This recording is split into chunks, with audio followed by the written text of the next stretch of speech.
Hello to all, welcome back to my new tutorial. मैं हूं doctor Dinesh Joshi. आज हम बात करेंगे इंटरनेशनल बिजनेस के बारे में। ये बहुत ही इंटरेस्टिंग टॉपिक होने वाला है। ये टॉपिक बहुत बार कई एग्जामों में पूछा जाता है, मेनली रिसर्च के फील्ड पे या पीजी क्लासेस में, यूजी क्लासेस में, एमबीए में, बीबीए में, या जितने भी और प्रोफेशनल कोर्सेज हैं उसमें ये टॉपिक बहुत बार आता है। What do you mean by international business. ये एक बेसिकली हम स्टार्ट कर रहे हैं, इसकी एक सीरीज आएगी जिसमें कुछ वीडियोस आएंगे, उसमें हम एक एक करके हम बात करेंगे इंटरनेशनल बिजनेस होता क्या। आगे बढ़ते हैं, देखिए इंटरनेशनल बिजनेस के बारे में बात करेंगे वन बाय वन। सबसे पहली बात करते हैं इंटरनेशनल बिजनेस होता क्या है। इंटरनेशनल बिजनेस एक इंट्रोडक्टरी पार्ट हम बात करने जा रहे हैं। International business refers to the commercial activities that involves exchange of goods. पहला पॉइंट, गुड्स का एक्सचेंज, सर्विसेज। सेकंड पॉइंट है सर्विसेज का exchange, technologies and capitals. Capital मतलब वेल्थ से पैसा है, पैसे से मतलब है। अक्रॉस नेशनल बाउंड्रीज या नेशनल बॉर्डर्स। नेशनल बॉर्डर्स का मतलब है कंट्रीज से मतलब है, एक कंट्री और दूसरे। मान लिया जाए एक कंट्री ए नाम की कोई है और ये बी के नाम की कंट्री है, इनके बीच में कॉमर्शियल एक्टिविटीज़ का होना, एक्सचेंज ऑफ गुड्स। एक एक्सचेंज यहाँ गुड्स हो गए, यहाँ पर एक के बदले दूसरा, या कोई सर्विस हो सकती है, सर्विस ये गुड्स हो गया, या कोई टेक्नोलॉजी है, देन टेक्नोलॉजी टी हो गया, देन कैपिटल एस सी हो गया। तो क्या निकल के आता है, goods, services, technology and capital. एक हिसाब से देखा जाए GSTC। सो इसमें क्या चीज़ निकल के आई है हमारी, देखिए GSTC। GSTC goods and service, goods हो गया, सर्विसेज हो गया, टेक्नोलॉजी हो गया एंड कैपिटल हो गया। इनका exchange between national boundaries across the borders, उसको क्या बोलेंगे, जितनी भी ट्रांजेक्शन होंगी वो आपका क्या कहलाएगा, या कमर्शियल एक्टिविटीज जो कहलाएगी, सारी चीज़ें इंटरनेशनल बिजनेस कहलाती है। International business typically involve international trade. क्या क्या चीज़ें आती है international trade, FDI, foreign direct investment, global supply change भी इसी में आता है, और क्रॉस कल्चरल मैनेजमेंट। कुछ पॉइंट्स आए जो बिजनेस, इंटरनेशनल बिजनेस के अंदर ही ये सारी चीज़ें इन्वॉल्व होती हैं। It involves conducting business operations in multiple countries and dealing with the challenges and opportunity that arise in operating in global market place. भाई अब आपको ये भी देखना है कि बिजनेस ऑपरेशन में जितने भी चेंजेस आएंगे मल्टीपल कंट्रीज में, उसमें हो सकता है चैलेंजेस भी आएंगे, अपॉर्चुनिटीज़ भी आएंगे। अब उनको ऑपरेट करते समय जितने भी क्या आएंगे, अपॉर्चुनिटीज़ आएंगी, चैलेंजेस आएंगे, उन चीज़ों को डील करना किसका काम है, इंटरनेशनल बिजनेस में। इंटरनेशनल बिजनेस में ही उन्हीं चीज़ों को डील किया जाता है, क्योंकि उसमें ये कह रहा है it involves conducting business operation. क्योंकि आप क्या है, बिजनेस ऑपरेशन को कंडक्ट करते हैं मल्टीपल कंट्रीज़ में, जहाँ पर नए नए चैलेंजेस आते हैं, अपॉर्चुनिटीज़ आती हैं। क्योंकि डिफरेंट ग्लोबल मार्केट प्लेसेस में आप मार्केट में बिजनेस करना करेंगे, जहाँ पर आपको एक्सचेंज ऑफ गुड्स में होगा, टेक्नोलॉजी का ट्रांसफर होगा, कैपिटल का ट्रांसफर होगा, फॉरेन डायरेक्ट इन्वेस्टमेंट होगा, या सप्लाई चेन ग्लोबली होगी। तो उस केस में क्या है, कई चीज़ें चैलेंज के रूप में भी आएंगी, कुछ अपॉर्चुनिटीज़ के रूप में आएंगी। ठीक, ये सारे बिजनेस ऑपरेशन के टाइम पे ये चीज़ें आती हैं, कहाँ, इंटरनेशनल बिजनेस में। ठीक, ये हिंदी में मैंने लिखा है, जो हिंदी मीडियम के अगर कोई स्टूडेंट हैं तो उनको आप देख लीजिए, ये वही चीज़ आपका ट्रांसलेटेड है। आगे बात करेंगे हम key concept is to be discuss. कौन कौन से कंसेप्ट हमने यहाँ डिस्कस करने हैं, इसके बारे में बात करेंगे हम। ये बात कर लेते हैं, देखिए आपके पास कौन कौन से हमारे पास कंसेप्ट हैं जो अब इस टॉपिक में हमने डिस्कस करने हैं। अब पहली बात करते हैं, देखिए सबसे पहले हम बात करेंगे एक ग्लोबलाइजेशन के बारे में। ग्लोबलाइजेशन, व्हाट इज ग्लोबलाइजेशन, इसके बारे में थोड़ा बेसिकली हम बात कर लेंगे। देन सेकंड पॉइंट आता है, सेकंड है कल्चरल डाइवर्सिटी, क्योंकि ये क्या है, key concept of to be discuss. International business में हम जब बात करते हैं इनको लेके ही बात होगी, globalisation, cultural diversities.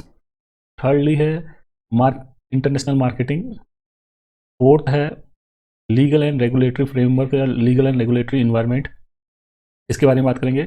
Then fifth point है ग्लोबल इकोनॉमिक ट्रेंड्स, ये बहुत अच्छा पॉइंट है। देन सिक्स पॉइंट है ethical and corporate social responsibilities, ये बहुत आजकल ट्रेंडिंग टॉपिक भी है। अब कई टॉपिक्स हम वन बाय वन बात करेंगे, जो पूरे वीडियो पे हम वन बाय वन डिस्कस करेंगे। तो आप वीडियो पे बने रहिए। इसके बारे में ग्लोबलाइजेशन एक्चुअली में होता क्या है, ऊपर बात कर लेते हैं। Globalization, that means this concept refers to increasing of interconnected and interdependence of country and economies worldwide. मैं यहाँ पर लिखना शुरू करता हूँ, क्योंकि जब तक मैं आपको यहाँ पर लिख के ना दिखाऊँ तो या आपकी समझ में नहीं आएगा, तो मैं आपको लिख के देता हूँ और आप जितने भी स्टूडेंट ये देख रहे हैं तो इसके नोट्स पक्का बनाएं, ये आपके फ्यूचर प्रॉस्पेक्ट के हिसाब से बहुत अच्छा है। ग्लोबलाइजेशन, जिसको हिंदी में बोलते हैं वैश्वीकरण,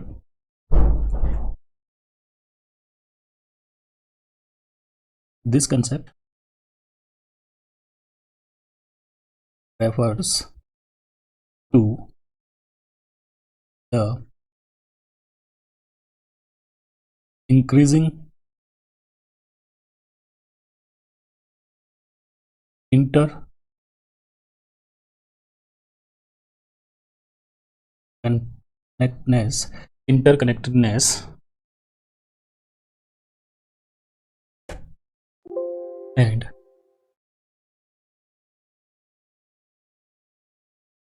increasing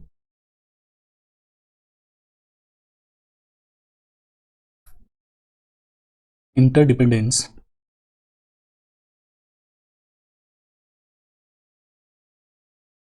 of countries and economies worldwide. It involves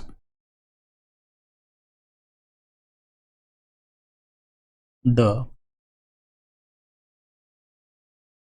free flow of goods, पहला point free flow of goods services, second point जो हमने बात, third point capital, next point आपका आएगा थर्ड के बाद, फोर्थ पॉइंट आएगा आपका इंफॉर्मेशन, हम आईटी भी बोलेंगे, ये आपका हो जाएगा fourth point, and people, people का मतलब एचआर से, ह्यूमन रिसोर्स से मतलब है, अक्रॉस बॉर्डर्स। तो ये मतलब हो गया आपका ग्लोबलाइजेशन का मतलब। ग्लोबलाइजेशन को अगर हम पूरी तरह से हम देखें, the concept refers to the increasing interconnectedness, interconnect मतलब जुड़ाव, आपस में एक कंसेप्ट है, ठीक। अब ये कंसेप्ट क्या है, जो कंट्रीज की इंटरडिपेंडेंस को बढ़ा देता है, किस सेंस में, जिसमें हम ये कहते हैं कि भाई फ्री फ्लो ऑफ गुड्स, सामान का इधर से उधर फ्री फ्लो, आदान प्रदान, सर्विसेज का, कैपिटल का, इंफॉर्मेशन का, ह्यूमन रिसोर्स का, ठीक, और technical know how across the borders, ये आपका ग्लोबलाइजेशन का कंसेप्ट है, ठीक। ये तो सिंपल था। आगे हम बात करेंगे नेक्स्ट, नेक्स्ट हम जब बात करेंगे वो है आपका ग्लोबलाइजेशन के बाद कल्चरल डाइवर्सिटी के बारे में बात करेंगे। कल्चरल डाइवर्सिटीज़ में क्या क्या चीज़ें आती हैं, इसको ऐड ऑन करते हैं, देखिए। सबसे पहली बात आती है कल्चरल डाइवर्सिटीज़ में, कल्चरल डाइवर्सिटी या कल्चरल डिफरेंसेस में लिखना शुरू करता हूँ। Cultural differences impact various aspects of international business, including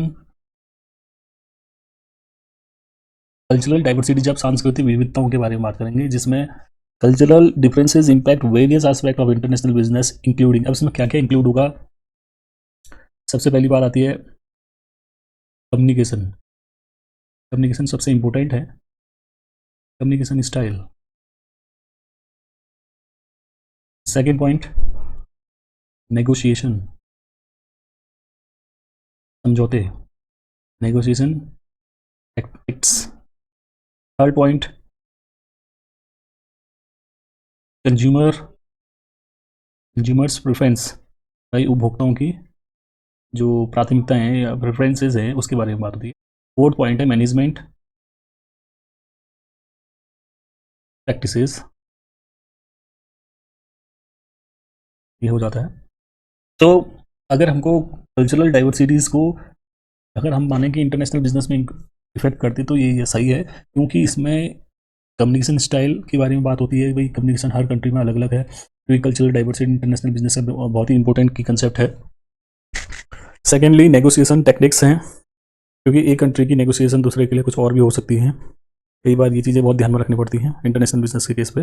consumer का प्रेफरेंस, क्योंकि अगर मान लिया जाए इंडियन कंटेक्स में अगर कोई कंज्यूमर के लिए इंडिया में एक एग्जांपल ले लेते हैं, जैसे स्पाइसी फूड बहुत पसंद है, मगर वेस्टर्न कंट्रीज में स्पाइसी फूड पसंद कम करते हैं।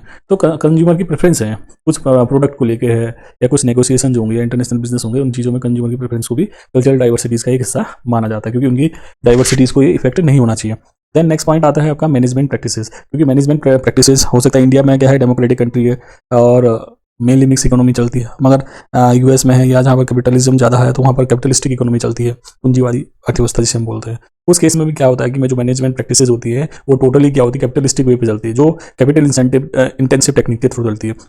रेदर देन इंडियन कंटेक्स में क्या होता है, इंडियन कंटेक्स में जो गवर्नमेंट है, गवर्नमेंट जो चलती है इस सेंट्रल में अलग चलती है, स्टेट में अदर चलती है, और ज़्यादातर रूल्स एंड रेगुलेशन जो है सेंट्रल गवर्नमेंट और स्टेट गवर्नमेंट के थ्रू चलते हैं, जो बिजनेस को रन करने के लिए इफेक्टिवली हेल्पफुल होते हैं। जो गवर्नमेंट रूल फ्रेमवर्क करती है कंपनीज को, उन्हीं हिसाब से चलना पड़ता है।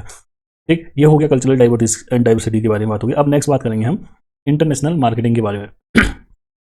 तो इंटरनेशनल मार्केटिंग में कई चीज़ें आती हैं, जैसे अगर हम बात करें क्राफ्टिंग इफेक्टिव मार्केटिंग स्ट्रेटेजीज और ग्लोबल इन मार्केट इन्वॉल्व्स, क्या क्या चीज़ें आएंगी देखो इसके अंदर। देखो मैं बता रहा हूँ, अगर इफेक्टिव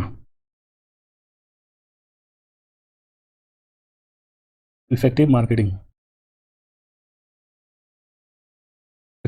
में क्या क्या चीज़ें आ सकती है। सबसे पहली बात है सेगमेंटेशन, ठीक है। सेकंड बात आती है टारगेटिंग। देन नेक्स्ट पॉइंट आता है आपका पोजिशनिंग। नेक्स्ट पॉइंट आता है प्रोडक्ट एडेप्टेशन, प्रोडक्ट का एडेप्टेशन।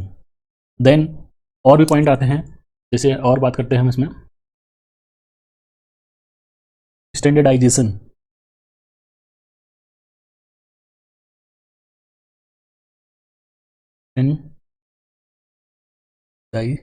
स्टैंडर्डाइजेशन।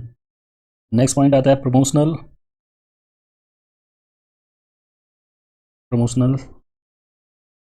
टेक्टिक्स मतलब हथकंडे या कोई जुगाड़ जो हम कहते हैं या मेथड्स कह सकते हैं, वो हो सकता है। देन और हो सकता है डिस्ट्रीब्यूशन चैनल्स, ठीक। और भी हो सकता है जो डिस्ट्रीब्यूशन चैनल, ये बहुत अच्छा पॉइंट है। इसमें कई चीज़ें आ सकती हैं, जैसे हम कहें कल्चरल वे पे है, अभी हम इसको और एक्सप्लेन करूँगा अभी। इकोनॉमिक वे पे है, लीगल वे पे है, ठीक है। ये चीज़ें जो हैं आपके इंटरनेशनल मार्केटिंग में बहुत इंपॉर्टेंट, क्योंकि इफेक्टिव मार्केटिंग स्ट्रेटेजीज जो है ग्लोबल मार्केट में बहुत ही इंपॉर्टेंट होती है। इंटरनेशनल मार्केट में जब हम इंटरनेशनल बिजनेस के बारे में बात करते हैं तो इंटरनेशनल मार्केटिंग बहुत इंपॉर्टेंट है इंटरनेशनल बिजनेस के कंसेप्ट के हिसाब से। क्यों? क्योंकि इंटरनेशनल मार्केट में ग्लोबली अगर हम बात करेंगे तो मार्केट सेगमेंटेशन की बात होती है। सबसे पहली बात है कि सेगमेंटेशन ऑफ मार्केट, बाजार का सेगमेंटेशन, सेगमेंट करना मतलब तोड़ना। भाई हिस्सों में मार दिया आपने, जैसे हमने कहा कि कुछ हिस्सों में मार दिया आपने, ब्रांचेस खोल दिए, वर्ल्ड वाइड खोल दिए, जैसे एप्पल के स्टोर जो है इंडिया में बहुत खुल चुके हैं। देन नेक्स्ट पॉइंट आता है टारगेटिंग ये कस्टमर बेस हो सकता है, कस्टमर बेस हो सकता है, इनकम बेस हो सकता है, ठीक है, और जेंडर बेस हो सकता है। ऐसे कई चीज़ें हो सकती हैं जिसमें टारगेटिंग कस्टमर्स कौन हुए क्या नहीं होते। देन पोजिशनिंग है, पोजिशनिंग मतलब कि आपको इसको इंटीरियर में पहुंचाना है, एक्सेस में पहुंचाना है, मेट्रो सिटीज़ में पहुंचाना है। दैट मीन्स ये डिस्ट्रीब्यूशन से जुड़ा हुआ हिस्सा है। प्रोडक्ट की एडेप्टेशन, नेक्स्ट पॉइंट है तो प्रोडक्ट का एडेप्टेशन, क्योंकि न्यूली प्रोडक्ट अगर कोई मार्केट में आता है तो उसकी एडेप्टेशन मतलब स्वीकार्यता की कंपनी को या किसी प्रोडक्ट को कितने लोग अडेप्ट कर रहे हैं उसके बारे में बात हो रही है। क्योंकि मार्केटिंग स्ट्रेटेजी बहुत इंपॉर्टेंट होती है, खासकर इंटरनेशनल मार्केट में कोई अगर आपका प्रोडक्ट निकलता है, खासकर जो कंपनी ग्लोबली काम करती है उसमें प्रोडक्ट का एडेप्टेशन बहुत जरूरी है। इसलिए मार्केटिंग ब्रांड बहुत इंपॉर्टेंट काम करता है किसी प्रोडक्ट की वर्ल्ड वाइड एक्सेप्टेबिलिटी को या एडेप्टेशन के लिए, ठीक है। मार्केटिंग स्ट्रेटेजीज बहुत इंपॉर्टेंट है। देन स्टैंडर्डाइजेशन, क्योंकि जैसे अगर हम बात करें स्टैंडर्डाइजेशन में, अगर किसी चीज़ का स्टैंडर्ड नहीं होगा, जैसे बोलते हैं मानक, भाई विदाउट स्टैंडर्डाइजेशन कोई भी प्रोडक्ट को हम छोटा बड़ा क्वालिटी वाइज, अब स्टैंडर्डाइजेशन किन चीज़ों को लेकर हो सकता है, एक तो हो सकता है क्वालिटी वाइज, है, क्वालिटी वाइज, प्राइस के हिसाब से हो सकता है, क्वांटिटी वाइज हो सकता है, ठीक है, क्वांटिटी वाइज हो सकता है, साइज हो सकता है, शेप हो सकता है। ये जो है, ये सारी चीज़ें जो हैं एक ही चीज़ के अंदर आ रही हैं, वो है आपका क्या, स्टैंडर्डाइजेशन के अंदर आ रही है ये सारी चीज़ें, ठीक है, क्वालिटी है, प्राइस है, क्वांटिटी है, साइज है, शेप है कुछ।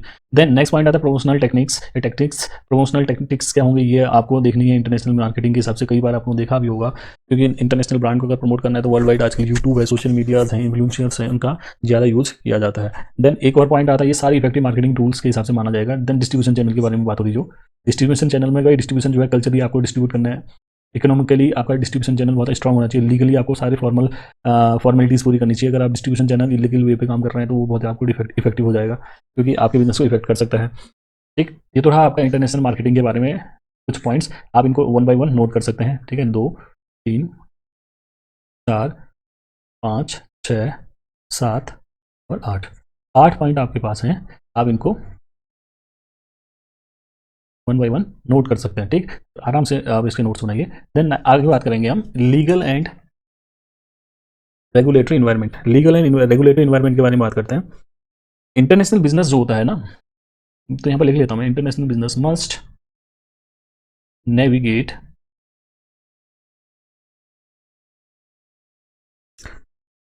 navigate international business must navigate a complex web of laws, comma, regulations, and trade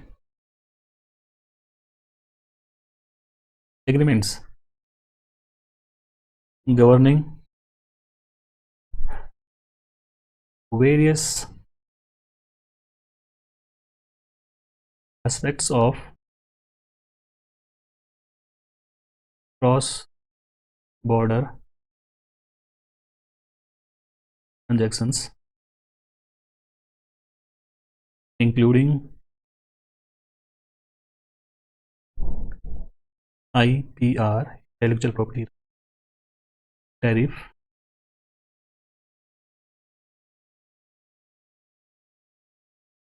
trade barriers,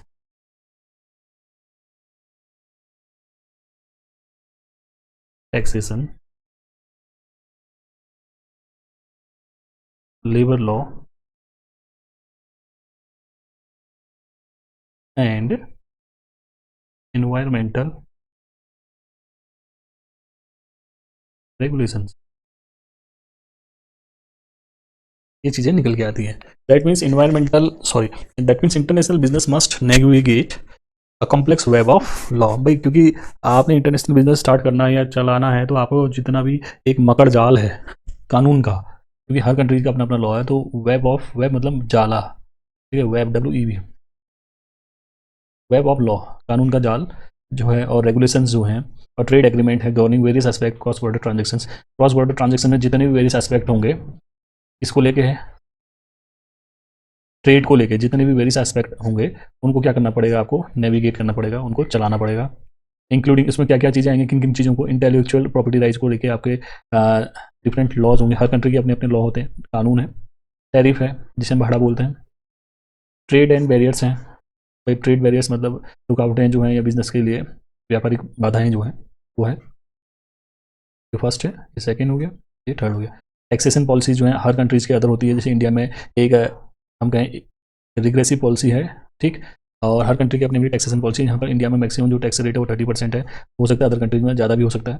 that means अब टैक्सेशन पॉलिसी अलग अलग केस में अलग अलग चीज़ें हैं, क्योंकि वर्ल्ड वाइड हम बात करेंगे, इन चीज़ों को आपको समझना बहुत जरूरी है। देन लेबर लॉ, इंडिया में लेबर लॉ बहुत ही सिंपलर है, ज़्यादा स्ट्रिक्ट नहीं है रिगार्डिंग वेस्टर्न कंट्रीज़, ठीक है। एंड इन्वायरमेंटल रेगुलेशन, क्योंकि इन्वायरमेंटल आप बिजनेस कर रहे हैं तो वहाँ पर इन्वायरमेंटल पॉल्यूशन ना फैले, इन्वायरमेंटल डिग्रेडेशन कुछ ऐसा ना हो, तो हर देश के अपने अपने क्या होते हैं, रूल्स और रेगुलेशंस होते हैं, जो कोर्ट के द्वारा या उस देश के जितने भी लीगल फॉर्मेलिटीज़ होती हैं उनको फॉलो अप करना पड़ता है। किनको फॉलो अप करना पड़ता है, जो बिजनेस करेंगे इंटरनेशनल बिजनेस में। लीगल एंड रेगुलेटरी इन्वायरमेंट को हमेशा क्या करना पड़ता है, आगे रखना पड़ता है। अगर आप आगे नहीं रखेंगे तो आपको इम्प्रिजनमेंट मतलब जेल हो सकती है, या आपको फाइन पड़ेगा, पेनल्टी पड़ेगी, या बायलेटरल एग्रीमेंट जो है, द्विपक्षीय समझौते जो हैं वो क्या हो जाएंगे, इफेक्ट होंगे किसी भी कंट्री के। ठीक, आगे बात करेंगे हम, आगे हम बात करेंगे हम ग्लोबल इकोनॉमिक ट्रेंड के बारे में। ग्लोबल इकोनॉमिक ट्रेंड क्या होता है इसके बारे में हम डिटेल में एक बार बात कर लेते हैं, क्योंकि अगर हम ये नहीं जानेंगे तो ये बहुत अच्छा टॉपिक भी है। तो देखिए एक बार ग्लोबल इकोनॉमिक ट्रेंड के बारे में बात कर लेते हैं। मेनली ग्लोबल इकोनॉमिक ट्रेंड जो है आजकल इंटरनेशनल बिजनेस में बहुत ही कॉमन जैसा हो गया है, क्योंकि जो भी ट्रेंड अगर आपको फॉलो करते हैं या कोई भी ट्रेंड इंटरनेशनली आपका चलता है तो उस केस में हर एक कंट्री को उस चीज़ को लेके फॉलो करना पड़ता है। अगर नहीं करते तो कंट्री पीछे मानी जाती है। यहाँ पर भी यही चीज़ है कहने को हमारे पास। ग्लोबली हम किन किन चीज़ों को मानेंगे, चलिए बात करते हैं। ग्लोबल इकोनॉमिक ट्रेंड, अब इसमें क्या क्या चीज़ें आती है देखो। जो ट्रेंड के बारे में हो रहा है ग्लोबली, जो इकोनॉमिक आर्थिक जो ट्रेंड चलेगा उसके ऊपर बात करते हैं। जैसे सबसे पहली बात आती है shift shift of trade policies. Trade policy की शिफ्टिंग जो है इकोनॉमिक ट्रेंड का एक इंपॉर्टेंट हिस्सा है। अभी इसके बारे में डिटेल में बात कर लेंगे। सेकेंड है currency currency fluctuations.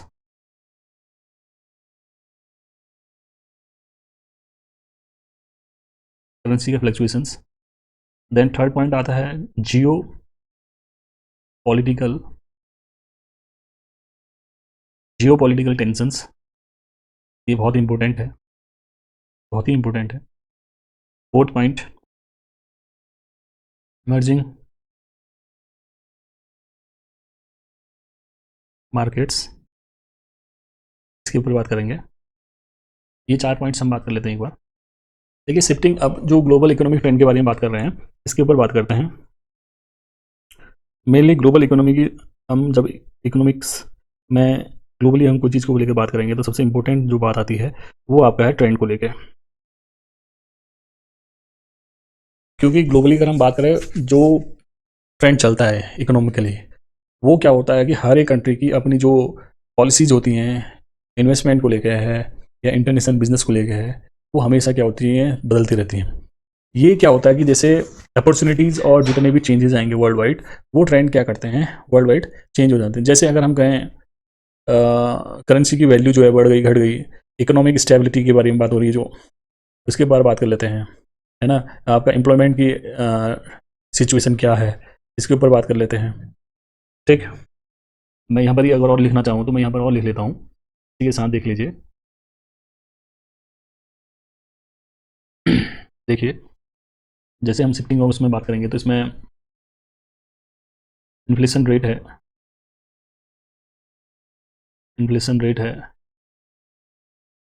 Employment rate है किसी भी कंट्री में। देन एम्प्लॉयमेंट रेट हो गया, इन्फ्लेशन रेट हो गया। थर्डली है इकोनॉमिक स्टेबिलिटी कितनी है उस कंट्री में, ये बहुत इंपॉर्टेंट है। देन फोर्थ है भाई रूल्स ऑफ इन्वेस्टमेंट करने के लिए क्या क्या रूल्स हैं। देन एक पॉइंट और हो सकता है प्रोडक्टिविटी है। कंट्री में प्रोडक्टिविटी जो है उसकी ट्रेड पॉलिसी को क्या करती है, शिफ्टिंग भी कर सकती है प्रोडक्टिविटी। देन 6 पॉइंट है एम्प्लॉयमेंट। ठीक, कुछ और चीज़ें भी हो सकती हैं, तो इसमें मैंने इन चीज़ों के ऊपर बात करी। क्या क्या चीज़ें हैं, एक तो है आपका फ्लक्चुए इन्फ्लेशनरी रेट है। इन्फ्लेशन अगर हम बढ़ता है तो आपका ट्रेड पॉलिसीज़ के ऊपर भी इफेक्ट पड़ता है, और जैसे फॉरेन करेंसी का इफेक्ट आपकी कंट्री में पड़ता है क्योंकि आप इंटरनेशनली बिजनेस करते हैं, तो उस केस में इन्फ्लेशनरी रेट बहुत इंपॉर्टेंट है। देन नेक्स्ट पॉइंट है एम्प्लॉयमेंट रेट है। ये तो सही बात है, एम्प्लॉयमेंट का क्या हिसाब किताब है, किसी भी देश में ट्रेड पॉलिसीज़ को इफेक्ट करती है। इकोनॉमिक स्टेबिलिटी है। अब यहाँ पर एक गवर्नमेंट, एक पॉइंट और आता है कि गवर्नमेंट या पॉलिटिकल स्टेबिलिटी की बात भी हो सकती है। अगर कोई कंट्री इकोनॉमिकली स्टेबल है और इन्वेस्टर्स में इंटरेस्ट दिखा रहे हैं तो ट्रेड पॉलिसी की शिफ्टिंग कम हो पाएगी। मगर पॉलिसी का शिफ्टिंग तो होगा, मगर बहुत ही एडवांस पे होगा, जहाँ पर next country and high level की कंट्री जो है, अच्छी कंट्रीज जो है उसमें बिजनेस करना चाहेंगी। देन रूल ऑफ इन्वेस्टमेंट है, किसी कंट्री का इन्वेस्टमेंट के रूल को इन्वेस्टमेंट को लेकर क्या क्या रूल्स हैं, नियम या प्रोसीजर्स हैं, उसको फॉलोअप करना बहुत जरूरी है ट्रेड पॉलिसीज को मेंटेन रखने के लिए। देन प्रोडक्टिविटी है। प्रोडक्टिविटी के बारे में हम जो बात कर रहे हैं वो बहुत इंपॉर्टेंट है। अगर कंट्री में अगर प्रोडक्टिविटी हाई होगी तो आपकी ट्रेड पॉलिसी भी उसके हिसाब से चलेगी। अगर आपके पास ट्रेड पॉलिसी प्रोडक्टिविटी किसी चीज़ को लेकर नहीं है, कम है, तो आपकी ट्रेड पॉलिसी बहुत ही चेंज हो सकती है। जैसे हम कहीं, चाइना एक सबसे बेस्ट एग्जांपल है इन चीज़ों को लेकर, क्योंकि चाइना की ट्रेड पॉलिसी जो है शिफ्ट होते रहती है वर्ल्ड वाइड। क्योंकि अगर हम बात करें, देखो इंडियन कंटेक्स्ट के हिसाब से चाइनीज़ की ट्रेड पॉलिसी अलग होगी रेदर देन यूएस के। अमेरिका के हिसाब से चाइना की पॉलिसी जो है अमेरिका के लिए अलग होगी और इंडिया के कंटेक्स्ट में अलग होगी। इंडिया में इन्वेस्टमेंट के रूल जो हैं बहुत ही हो सकता है बहुत ही फ्लेक्सिबल हो, मगर यूएस में ऐसा नहीं है। और प्रोडक्टिविटी को लेके है, जो यहाँ पर प्रोडक्टिविटी है चाइना की इंडिया को लेके, वो बहुत ही फ्लेक्सिबल है rather than US and western country जो डेवलप नेशन है, क्योंकि उनकी ट्रेड पॉलिसी और प्रोडक्टिविटी है, क्वालिटी और कंप्रोमाइज़ नहीं करते, जो अभी इससे पहले हमने बात करी थी। नेक्स्ट पॉइंट आता है आपका करेंसी फ्लक्चुएशंस। करेंसी का फ्लक्चुएशन अगर होता है तो ग्लोबली इकोनॉमिक ट्रेंड जो होते हैं चेंज होते हैं, क्योंकि हमारी इंडिया की बात करें तो करेंसी में अभी जो इंडिया में करेंसी का रेट चला है 83 रुपीज़ चल रहा है। ये फ्लक्चुएशन ऊपर जाएगा और ऊपर जाएगा और ऊपर जाएगा, तो क्या ग्लोबली इकोनॉमिक ट्रेंड जो है अलग हो जाता है। इसमें क्या होगा, अगर ये वैल्यू अगर ऊपर ऊपर बढ़ती जाएगी तो हमारे डॉलर के मुकाबले या डॉलर के कंपैरिजन में इंडियन रुपीज़ की वैल्यू जो है बहुत ही कम होती जाएगी। तो मतलब होगा यूएस की वैल्यू ज़्यादा बढ़ जाएगी डॉलर की। तो इंडिया को क्या चाहिए या किसी भी कंट्री को क्या चाहिए, वो अपनी करेंसी में क्या करें, ज़्यादा से ज़्यादा ट्रेड करें, ताकि जैसे मान लिया जाए इंडिया की फॉरेन डिपेंडेंसी फॉरेन रिजर्व में कम हो जाएगी। उससे क्या होगा, इंडिया को फॉरेन रिजर्व बनाने की जरूरत ज़्यादा नहीं पड़ेगी और अपने रुपीज़ की जो डिपेंडेंसी है अदर कंट्रीज़ में बढ़ा देनी चाहिए। इससे क्या होगा, हमें बिजनेस करने में बहुत ही हेल्पफुल रहेगा। देन नेक्स्ट पॉइंट है जियोपॉलिटिकल टेंशंस। जियोपॉलिटिकल टेंशन में हमारी बात करते हैं वॉर है या कोल्ड वॉर भी कहते हैं इसमें, है, या टेंशंस चल रही हैं, या किसी कंट्री के बीच में क्या है, एग्रीमेंट अगर प्रॉपरली नहीं हो रहे हैं, कोई कंट्री बहुत ही ज़्यादा किसी चीज़ को लेकर बहुत ही टेंसिफाइड हो गई है, दो कंट्रीज़ के बीच में रिलेशन बेटर नहीं हो रहे, जैसे रशिया रशिया वर्सेस यूक्रेन की बात करेंगे, उस केस में ये चीज़ हो रही है, जो वर्ल्ड वाइड आप सभी लोग देख रहे होंगे कि ये 2 साल से लड़ाई चल रही है। तो उससे क्या हो, जियो पॉलिटिकल टेंशन यूरोपियन नेशन में बना हुआ है, जिससे क्या होगा, पूरा ग्लोबल इकोनॉमिक ट्रेंड जो है इंडिया और एशियन कंट्रीज़ की ओर शिफ्ट हो चुका है। देन नेक्स्ट बात आती है एमर्जिंग मार्केट्स। एमर्जिंग मार्केट या अभी इंडियन कंटेक्स में सबसे इंपॉर्टेंट है, क्योंकि इमर्जिंग मार्केट में सबसे मेन बात होती है किसका होना, कंज्यूमर्स का होना, कस्टमर्स का होना बहुत इंपॉर्टेंट होता है। कहाँ, मार्केट के लिए। अब मार्केट सबसे बड़ा कौन है, इंडिया में है, इंडिया और चाइना। चाइना में जो है प्रोडक्टिविटी सबसे ज़्यादा है, चाइना वर्ल्ड वाइड सप्लायर का काम करता है, इंडिया सप्लायर का काम नहीं करता, मगर उस केस में कस्टमर का काम ज़्यादा कर लेता है। उस केस में हमारे पास मार्केट सबसे बड़ा है, इसीलिए जो एप्पल के सीईओ हैं टिम कुक, वो इंडिया में आके भी अपने स्टोर का ओपनिंग यहाँ कर जाते हैं, इसीलिए क्योंकि कस्टमर को आपने ग्रैप बना के रखनी है या कस्टमर से आपने बेटर रिलेशन बनाने हैं। और क्योंकि इंडिया ही आपका क्या मार्केटिंग शिफ्ट यहाँ हो रहा है, या रशिया हम कहीं यूरोपियन नेशन या वेस्टर्न कंट्रीज में मार्केट उतना बड़ा नहीं है जितना एशियन कंट्रीज़ में, और खासकर जहाँ सबसे ज़्यादा हाईली पॉपुलेटेड कंट्री होगी, तो उस केस में क्या होगा, सबसे ज़्यादा कस्टमर का इमर्जिंग मार्केट ट्रेंड जो होगा यहाँ होगा। इसका मतलब ग्लोबली इकोनॉमिक ट्रेंड जो है इंटरनेशनल मार्केट में इमर्जिंग मार्केट का सबसे इंपॉर्टेंट रोल होता है। इसलिए इंटरनेशनल मार्केट में अगर आप देखें तो इंडिया के रिलेशन हर कंट्री के साथ बेटर ही होंगे, क्योंकि कोई कंट्री ये नहीं चाहती है कि अपने रिलेशन जो है दूसरी कंट्री के साथ, खासकर इंडिया में, क्योंकि उसकी वो एमर्जिंग मार्केट है, उगता हुआ या उभरता हुआ बाजार जिसे हम बोलते हैं। उस केस में क्या होगा, वो आप बेटर रिलेशन चाहते हैं, क्योंकि हर कंट्री को अपनी इकोनॉमी को बेटर बनाना चाहता है। ठीक, आगे हम लास्टली फाइनली एक बात करेंगे, ethical and corporate social responsibilities. अब सोशल रिस्पॉन्सिबिलिटीज़ भी कुछ ऐसी चीज़ें होती हैं जो आपको समझना चाहिए, क्या क्या हो सकती है ethical and corporate social responsibilities. थोड़ा इसके बारे में बात कर लेते हैं। इंटरनेशनली अगर हम बात करें, देखिए CSR बोलते हैं इसको, जैसे international business face ethical dilemmas. Ethical dilemmas कहने का मतलब है नैतिक जो मुसीबतें हैं उसको हम झेलते हैं। जैसे अगर हम कहें जो बहुत ही कलंक के तौर पे देखा जाता है, एक तो है सबसे पहले ब्राइबरी, रिश्वत जिसे हम बोलते हैं। सेकंड, इसको बोलते हैं रिश्वत,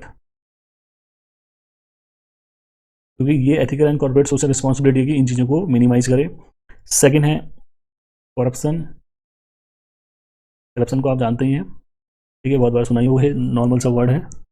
ठीक, then human right abuse.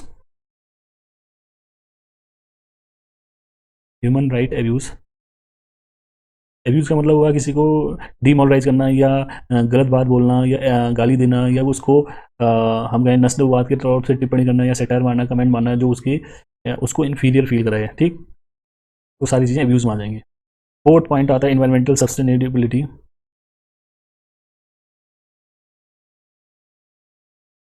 Environmental sustainability,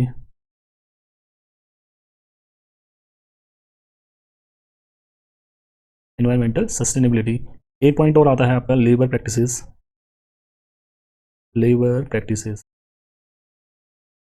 ठीक, कुछ ऐसी चीज़ें हैं जो हर एक कंपनीज को फॉलो अप करनी पड़ती है, जैसे आपका करप्शन जो है, भ्रष्टाचार हम जिसे बोलते हैं, और आपका ब्राइवरी है, ये जो है एक इंटरनेशनल डिलेमास हैं। ठीक है, एथिकल डिलेमास हैं।